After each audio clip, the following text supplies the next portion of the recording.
ladies and gentlemen, boys and girls, we have our first ever Sean Shop deck discussion on Smuggler NuPanda. He has been sorted, ordered, and contorted. He is the highest creature count deck in our lot, and we are going to play him in Crucible.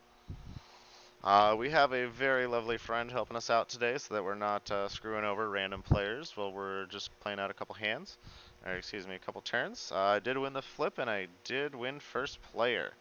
Let's look real quick and see what we might actually be hoping for on a first turn like this.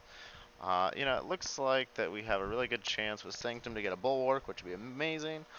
We have Shadow Self and Mac the Knife in Shadows, and Flakia or Hunting Witch in Untamed. So let's actually go back and see what we get. Excuse me. So we did get a Flakia for first turn, into Halicore and a Life Web, and a discard for the more than likely. So not a bad pull, really. We are going first. Is there a better first turn pull? No. Um, let's just mulligan for happenstance and see what else we get. We did get a Bulwark. So let's go ahead with the first turn on. Screwed up. That's okay. Instead, we are going to play him and be done. So let's check out some ADHD scores after completely clicking the wrong house on our very first video, of course, but we're all human, so let's roll with it.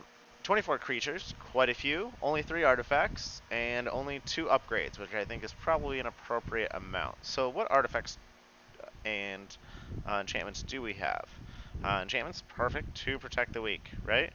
Artifacts, better yet, Seeker Penny with Lost, or excuse me, Seeker Needle with Bad Penny, and then a Bear Flute. So not terrible pulls on those by any means.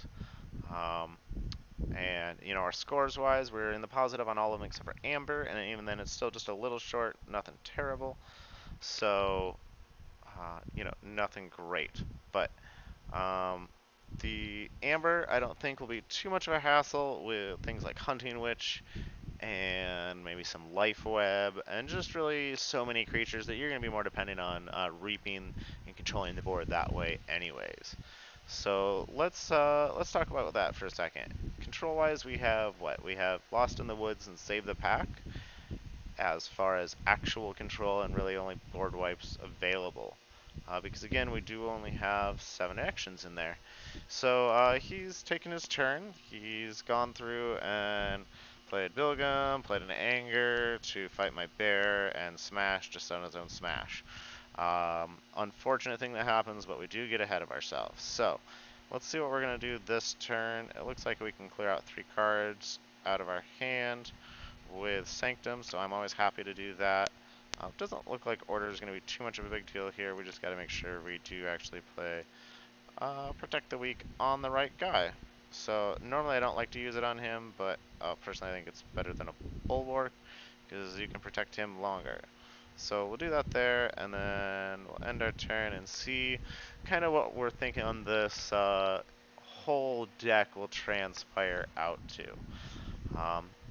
Again, with 24 creatures, that's just so heavy. You got 2 Shadow Selves, you have 2 Sequests, you have 2 Commander Remiels.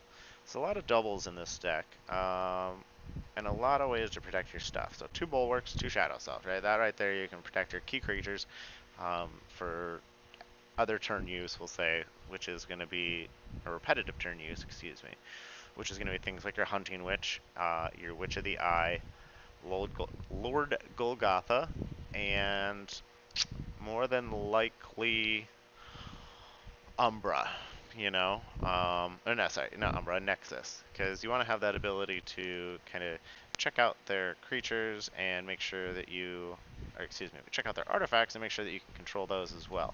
And without having, not a whole crazy immense amounts of artifact control, you need to have something. So let's switch back over, and looks like he's just finishing up his turn, and see what we're going to be able to do before we kind of close this out and move on to the next deck and see what we can get. But overall, I think this deck is pretty strong. The real weaknesses are going to be if they have a lot of board clear, and then as far as manipulation, we have a little bit of our own for Amber and a little bit of capturing, stealing, kind of all around. So it's kind of quite handy. Let's see. So still stunned. He's got Zizix out because of what? Soft landing, I assume. Oh, I'm scrolled up way too far. So Battle Fleet into Zizix, play Squawker to ready Zizix. Okay. So in my opinion, right here, we can. He's not damaged. Those are not damage tokens. Those are power tokens. So keep that in mind. We can. That would be a terrible idea. I think we're gonna go ahead and just go Sanctum again. Play out our Sanctum. It is Sergeant Zekiel, so you do want to keep that in mind. Sequus on the right, and then Sergeant Zachiel again on the right to be able to use that 4 right there. And I'm going to take out. Whew, that's actually kind of a hard call, but it's 6. He'll live with 2, and I think we're going to have to suck down the Sergeant Ramiel in order to make this all kind of happen. Not my favorite thing to do, but in this situation, you don't want Zizix to get way out of control by any means. And this then Bulwark, we're just going to reap with, and then that's going to be our turn.